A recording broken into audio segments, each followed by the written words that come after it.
Aéroport de Genève-Cointrin. Bhaktivedanta Swami, 80 ans, fondateur et maître spirituel du mouvement Hare Krishna, est accueilli par ses disciples. À Rome, il vient de rencontrer le pape Paul VI. À Genève, il dialoguera avec les directeurs de plusieurs organisations internationales.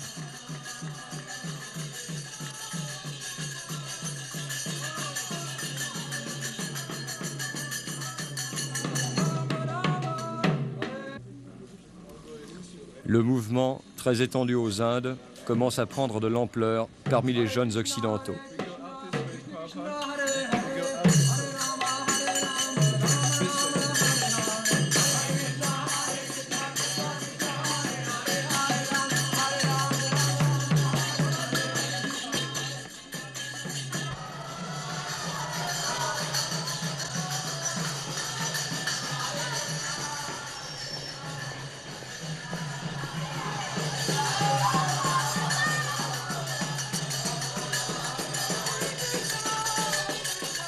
On dit très souvent que Hare Krishna c'est une secte, mais en fait la conscience de Krishna est une connaissance de l'état naturel de chaque être vivant. C'est-à-dire que nous sommes par nature âmes spirituelles, selon les Écritures, toutes les Écritures du monde, pas seulement les nôtres, et que le but de la vie humaine c'est de regagner, si vous voulez, notre conscience perdue de cet état. Alors la conscience de Krishna est simplement un processus déjà expérimenté en Inde parmi des milliers d'années, efficace, sublime et simple, qui nous aide à raviver cette conscience perdue.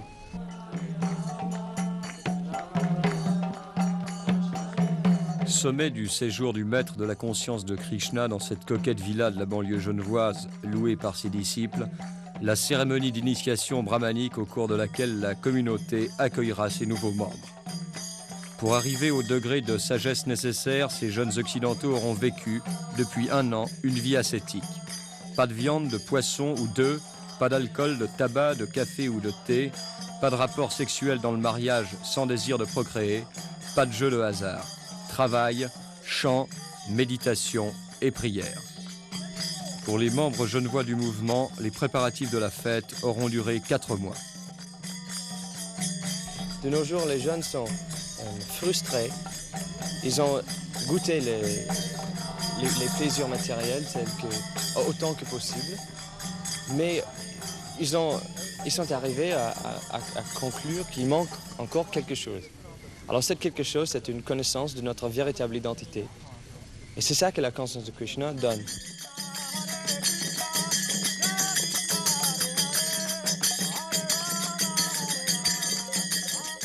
Comme chaque personne, je me pose des questions, les questions fondamentales de la vie humaine. Qui je suis, quel est le sens de la vie, pourquoi il y a la naissance, la maladie, la vieillesse, la mort. De cette manière, je me posais ces questions et j'ai compris que dans la philosophie Hare Krishna, ça y répondait.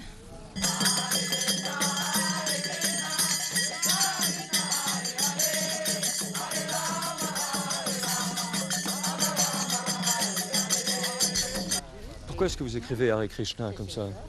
Parce que ça se fait oralement aussi. La main, ils disent l'oral à main, l'oral à main, l'oral à main. Ils disent des choses comme ça. Ils disent c'est un ange et nous on croit qu'on est Dieu. C'est français. Ils aiment les mantras aussi. Ils aiment les mantras et toutes les techniques. Si vous voulez avoir des réponses à des questions, il vaut mieux poser la question à quelqu'un qui suit la discipline de la conscience de Krishna. Parce que si vous demandez à n'importe quelle personne, c'est sûr vous aurez n'importe quelle réponse. Ce monsieur ne suit pas la discipline? Je viens de le rencontrer avant-hier. Moi j'écris avec Krishna, je pratique les mantras sous différentes formes. Des fois je les écris, des fois je les dis oralement. Ça c'est très bien. Ça c'est très bien. Des fois je dis très vite, des fois très lentement. Ça c'est très lentement. Hein. Mais les techniques de mantra, je crois que Hare Krishna c'est la meilleure. Enfin parce que je suis là. En Occident, il y a une centaine de centres et dans chacun, disons 40 ou 50 dévots, ça fait environ 5000 membres en monde occidental. En fin d'après-midi, le maître sortira de méditation et gagnera lentement les lieux de l'Agnihotra, les lieux du sacrifice du feu. Le maître spirituel est accepté comme le représentant intime, direct du Seigneur. Donc le maître spirituel est aussi adorable que Krishna lui-même parce qu'il est le serviteur le plus intime à lui. Pour nous, le maître spirituel, c'est l'essence de la vie spirituelle parce que c'est lui qui donne l'exemple. Sans un exemple à suivre, la vie spirituelle reste une simple philosophie sèche, sans practicalité.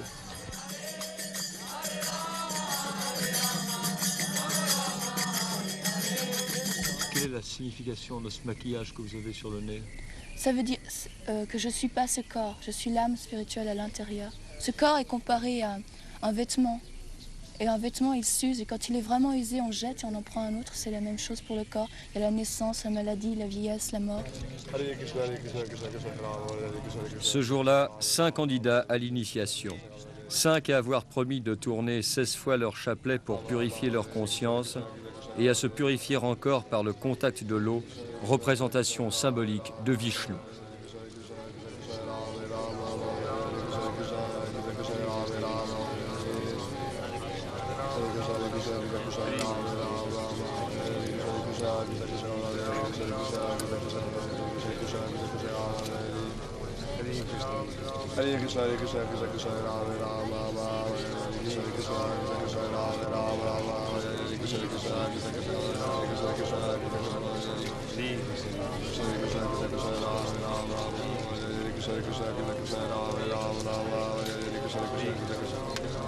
Le maître enfin remettra leur chapelet aux candidats, véritable cordon ombilical qui à jamais les liera à la conscience de Krishna.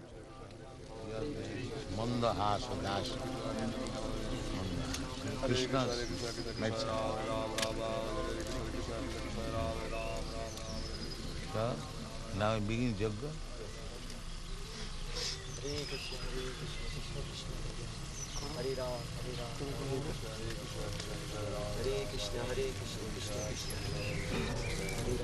Qui finance votre mouvement?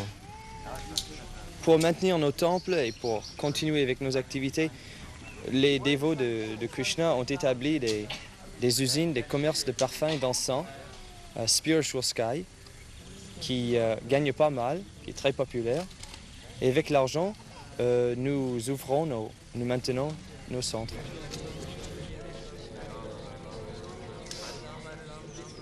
Les poudres de couleur